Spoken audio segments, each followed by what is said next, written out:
Hi everyone, this is the first in what I hope will become a series of videos where I go through my sketchbooks and talk you guys over the process behind several of the projects that I've worked on over the last couple of years. Largely this is going to be focused on content around Robosphere, the comic, but for this video I thought I'd do like an introductory one and go over the sketchbook content that I've got for my grad film Fatal Error. If you know my work, you'll know that a lot of the time I tend to work on paper rather than digital for the initial stages of my work, which includes character design and comics, as I find it a lot easier to work on paper and the flow comes a lot more naturally to me working on paper with the tactile nature of using pencils. And then I tend to trace over that work for digital. This hasn't been rehearsed or re-recorded in any way. I'm just going through it as live, so bear with me and hopefully I'll get the hang of this as I go through it. So production of Fatal Error was primarily spread over one large, thick sketchbook, but there are some sketches in this initial one which also cover the production of the film. This sketchbook contains my initial pitch ideas for my other grad film ideas that weren't developed for the final piece, and I'll be skipping over those for now, as several of them include information about what I'm now terming Robosphere side projects, and I don't want to announce the details of those as yet. So without further ado, we'll skip ahead to the section of the sketchbook that features Gus.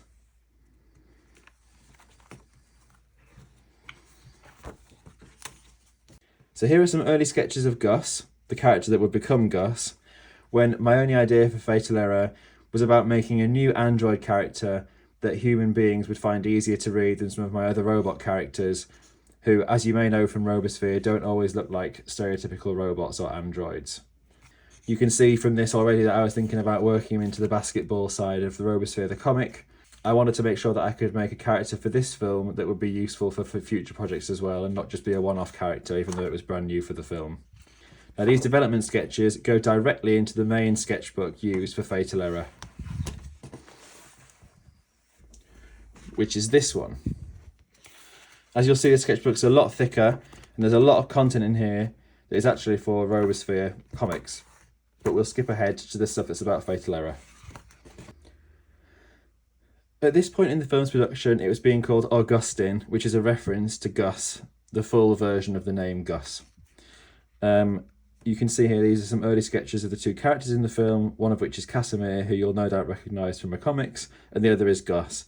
A lot of these sketches focus on Gus, and you can see minor things like his proportions morphing and changing as I'm trying to work the character out, and also, having started in animation work, you can see how his design changed to better reflect what I found easiest to draw at the time.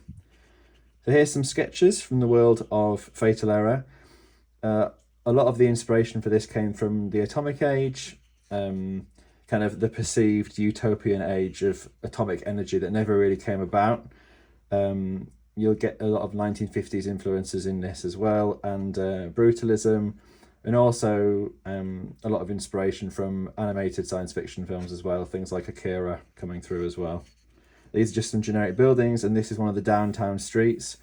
For me, the town was split into two kind of major areas, one of which was downtown, where the buildings were a lot more nuts and bolts, less kind of aesthetically designed and less pleasing to look at. And then the things like the high-rises and the tower blocks are a lot more kind of flash and sort of elegant in design, I suppose is what you would say. So several of these were actually traced directly to be used in the film, and some of them weren't.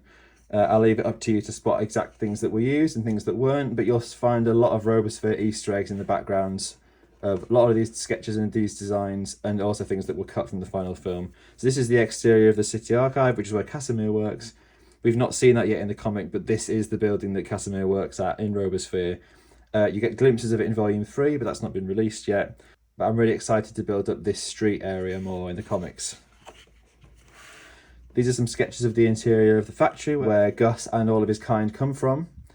This is like one of the panels, and this is one of the poster designs that's seen in the film, and I'll show the sketched digital version of that on screen now as well. This is heavily implying that Russell is a more advanced version of the android that Gus is. So at some point during or after Fatal Error takes place, Gus's kind will be replaced by the more developed androids like Russell. Here we have a sketch of Gus and Casimir that was used for the ending panel of Fatal Error. Here we have some background character designs and notes for Fatal Error, including the brief kind of flirtation with including things like ties, bow ties, wigs and things to make the different robots appear differentiated. This was scrapped to make them all exactly the same because it further emphasised that Gus was just one of a number, all of whom were exactly the same from the outside. This is a still of me trying to work out how to show Gus falling away from the toaster. In the end, the shot was actually completely angled differently to this, that you just see him lying flat on the floor, so this wasn't really used. This is the start of some studies to do with the kitchen utensils, things like toasters and the kettle and that kind of stuff. I wanted to put quite a bit of development into this because I didn't want the retro-futurist stuff to undermine the humour in it. Obviously, the idea is that it's an office scenario that a lot of people are very familiar with. And if things like the kettle and the toaster didn't look conventional, then the jokes might not have worked quite as well. So while I love some of these, if you watch the film, you'll see that I cut back a lot of this in favour of more conventional looking kitchen bits and pieces. This is like a nuclear powered car design for a top down shot of Gus walking through the streets that was actually cut due to time. And these are pictures of the drawer in the archive that contains things about Gus's past and his construction, and the office table in Gus's kitchen. These are some designs for extras that weren't seen in the film, and some extra sort of studies of Gus. These are based off Bauhaus costume designs, the likes of which inspired a lot of the bonus characters in Robosphere as well. These weren't in the film in the end, but these probably will be in Robosphere at some stage. Okay, this is interesting. So these characters here are the receptionists of the City Archive. And if you know my previous work, you'll know that these are based off the installation piece, 3-piece room that I made in 2016, I think it was, or 2015. These are the receptionists of the archive, and they are not seen in Fatal Error, and they're not yet seen in Robosphere, but they will be. These are some sketches of Gus that I made when I was trying to increase the consistency of the character when drawing him several times and trying to keep him on model. And sketches like these are what was used to produce the promotional stickers that were given away at the degree show as well. Some more sketches for Casimir here, and some more of Gus, and some other additional Robosphere related imagery. So obviously Casimir already existed as a character when Fatal Error was being developed, and I wasn't sure if I should keep the design of Casimir as it is in the comics, or, because Fatal Error is set slightly before Volume 1 of Robosphere takes place, is it feasible that Casimir might look a bit different because it's set before the comics?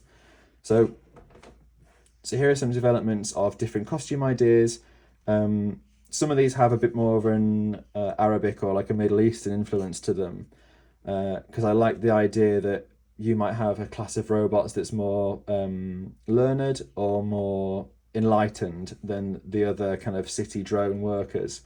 But in the end I decided that if you were going to have a robot archivist, I don't think human beings would bother making it look opulent or extravagant, so these were kind of stripped away in favour of Casimir's normal uniform, which is just his black robe and geometric mask.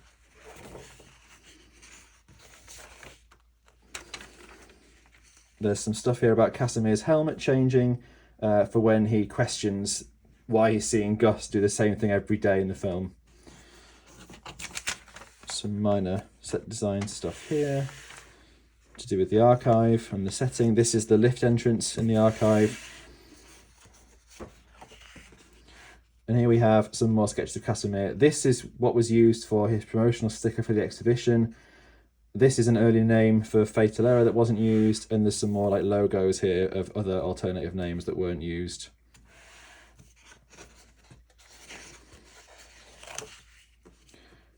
Here we have some more background design, building design. This has like factory windows and has like a waterfall coming down. These are just kind of like skyscrapers. These were all used in the film. This wasn't, it's too complicated, and this was, but not seen in full. These are some ideas for like spire tops, based on the towers that you see in places like Berlin, and this is based off of a brutalist service station design in the UK. Here are some more spires here. These were all used. There's some inspiration here from the kind of like retro futurist 1950s design in this one, like very science fiction-y, kind of inspired by the Spring Yard Zone in Sonic the Hedgehog as well. So very like 90s kind of arcadey sort of look to it. And there's more of that in the town that was developed later on in the sketchbook as well. This is a scene that wasn't ever intended for the film, just a nice piece of promo artwork of kind of Gus feeling happy that he's kind of solved his problem. This would have been a nice poster, but it hasn't currently been made, but it might still be. I'd quite like to do this as like a kind of late stage promotional poster as well at some stage. Here's Gus again. A variation of this was used for his promotional sticker.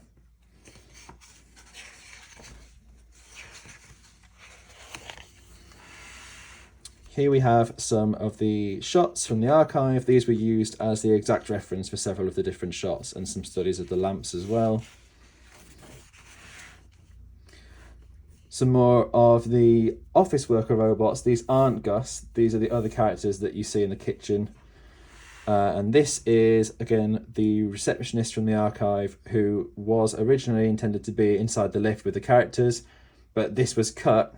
And then later on in production, right at the end actually, another lift scene was added back in its place where it just has Casimir and Gus in the lift. He was supposed to sort of sniff and rub his nose and then stare at Gus, which would have been funny, but no, he's not ended up being used. Also, this is based off an old costume design.